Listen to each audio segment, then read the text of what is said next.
Hi friends, good evening to all of you.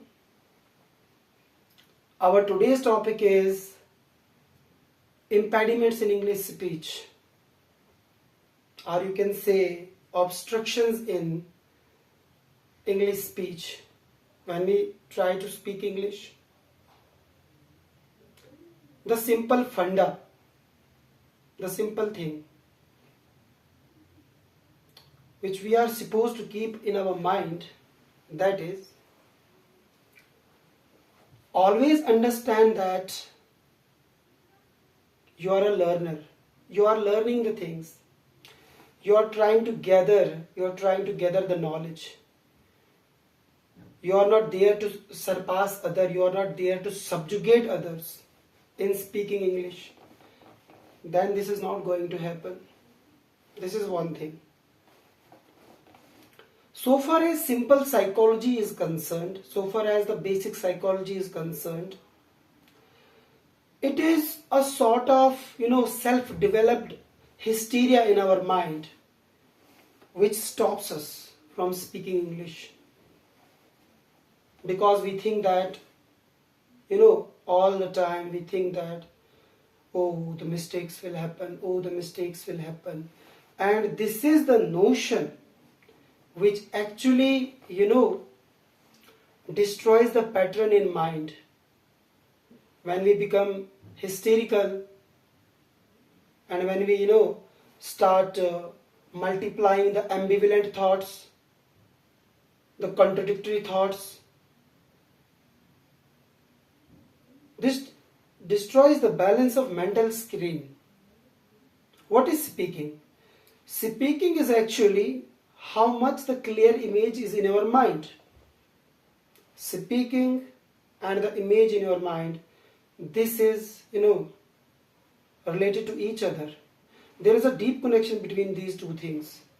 The image in your mind and your utterance. There is a synchronization between these things. So imagine if there is turbulence in your mind. If there is turbulence in your mind, if there is turbulence in your thought, because of the self-imagined hysteria, that what the people will call if I speak wrong. So this destroys the very image in your mind. This distorts the very image in your mind. And in this way you become reticent, you are not able to express your ideas. One of the biggest, the problem with this English speaking is that we keep reckoning at our personal level, that what the people will think if I make mistake. Who the hell they are? It is by mistake. It is only mistake, which allows us to learn the things. If we keep this ideology in our mind, that what the people will think, that people maybe vilify me, that people will disparage me if I go wrong, so what? So what wrong? If I tell you about the dexterity of the people, there are also the people, dexterity, who know how to use both the hand at a time. How? How they emerge to be such? It is only because of practice, it is only because of errors, it is only because of trials. Basically, the biggest fault, the biggest impediment and the biggest obstruction in our speaking, when we fail to speak, it is that we calculate that, we try to create a sort of impression that I should not be wrong, my grammar should not be wrong, my syntax and diction should not be wrong. So these are the commands which we are giving to the mind. These are the commands. It means we are trying to intimidate the mind. It means we are trying to make the mind feel a sort of hysteria. And then definitely the situation is going to be obnoxious and the situation is going to be extremely unpleasant while speaking. It is not people actually who disparage us. It is actually our own psyche, which disparages the mind, criticizes, damages. What will happen? That what will happen? Let it happen.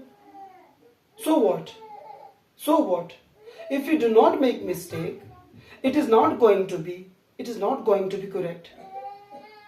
There is nobody who is going to vilify you. There is nobody who is going to belittle you. There is nobody who is going to denounce you. It is your own mind which is making such myths.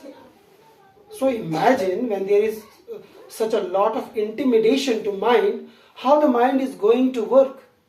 How that clear image is going to appear on your mental screen when there is lot of self-imagined turbulence. It is not any decree by any court. It is not any decree by any person that you are supposed to speak syntax-wise correct, diction-wise correct. Let the mistake happens. Let the mistake happens. The more mistake means the more experience. But unfortunately, we people try to be ambivalent, and lot of trivial thoughts we pay heed. In this way, there turbulence get created in mind. Nobody is invincible. Nobody is invincible. It is actually trial and error, trial and error, trial and error. But unfortunately, we people do not thwart such thinking. We people do not, thwart such imaginations. We try to calculate that. We try to suppose that, that we should not be wrong. We should not be wrong. This saying that we should not be wrong simultaneously gives command to your mind, and the mind becomes nervous. Why mind becomes nervous? Because the mind imagines that I am being supposed to do this and not to do that, not to do this. It gets confused. And when the mind gets confused, the clear image, the vivid image, it do not emerges on the mental screen. As I told you earlier, there is a deep connection between these two things. Your speaking and the image on your mind, the image which you see, the image which you describe in your words. And this image gets disturbed only because of the self-imagined, self-imagined hysteria. Nobody is going to disparage you. Do not pay heed to the notions of the people. Actually, they are not thinking anything for you. Do not create such myth in your mind that if your grammar is going to be wrong, the people will criticize you. No. People are not having such time to create any sort of aversion for you. Let the people laugh. As I told you, more mistakes means the more practice. It means you are giving vent, you are giving place, you are giving passage to your latent thought, to your latent potential. Otherwise, this latent potential is going to be, inside you without coming out. So what we are supposed to thwart, what we are supposed to stop, let the people imagine. Let them imagine what they are imagining. If you are thinking that you are making mistake, make mistakes. This is the step where you are going to learn. Give your mind freedom. Do not give this mind nervousness. Let the mental screen to be very clear. Let the images to be very clear. Let the mind perfectly sync with this image. When the mind sync with this image, it is possible to say something, it is possible to speak. And when the connection is, practiced regularly, and when this thing is practiced regularly, with the passage of time, you become unwavering in your style.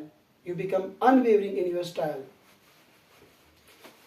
But the problem is that we start creating our own anecdotal, we start creating our own myths, our own, stories, that the people will vilify us, that the people will disparage us. No. This is we who are creating such obnoxious behavior, unpleasant behavior. This is we who know to curb our speech, because we are giving so much complex commands to our mind when we are supposed to deliver something near the podium. We do not recall the images at that time, but we recall the behavior of the people, that what they will say, what they are going to say if I become, a little wrong. These are the things which impedes us. So the simple way is, don't be afraid of making mistakes. You should be aware about this thing, that at least you are trying to convey some sense to the audience and they are getting your message. And gradually it becomes, your minds become habitual. Your mind gets accustomed. And you do these mistakes, and gradually your mind, come to know what I'm supposed to do and what I'm not supposed to do. And the mind creates pattern. But the bad thing is that we destroy that pattern at the very beginning of speech. Then how the idea is going to emerge? Then how it is going to be, then how the perception is going to be clear? Because we are keeping only key line, only signature line in our mind, that is, no mistake, no mistake. If you are thinking, if you are having such perception that no mistake, then the task is not going to be completed. It will remain oscillating. This thing will not happen. Giving vent to the ideology, it will not happen. If we keep the line in our mind that no mistake, this is not your fault. Actually, this is the retrieving of the mind. The mind pattern gets, it starts amusing, something maze is there, something confusion or commotion is there. We create commotion in the mind by thinking that we want to be first, we want to be first, we want to be first in our speech. And this is not going to be happen, because the mind, its equilibrium gets disturbed at that time. So the simple thing is that we should be having clear image in our mind, and there should be no self-imagined hysteria, and there should be no such self-created intimidation that what the people will think. Let the people think. They are nobody to acknowledge you. You are just supposed to find a way, to find a passage, to find a vent.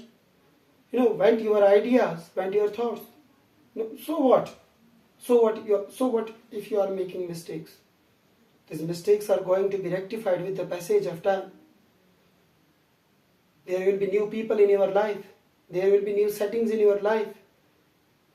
We are not supposed to create such a pantrum for this mind, a confused pantrum, where even a simple image cannot stand clearly.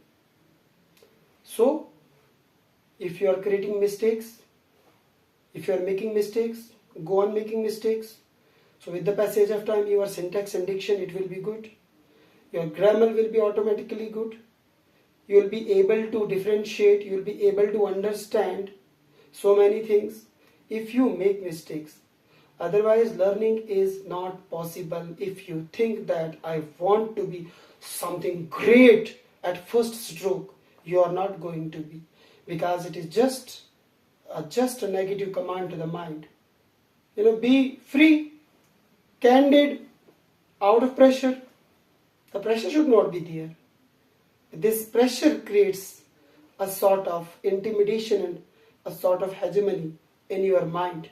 It do not let you utter what you want to utter, and you keep oscillating between the good and bad. That my speech is going to be considered bad. This is not the case. Thank you.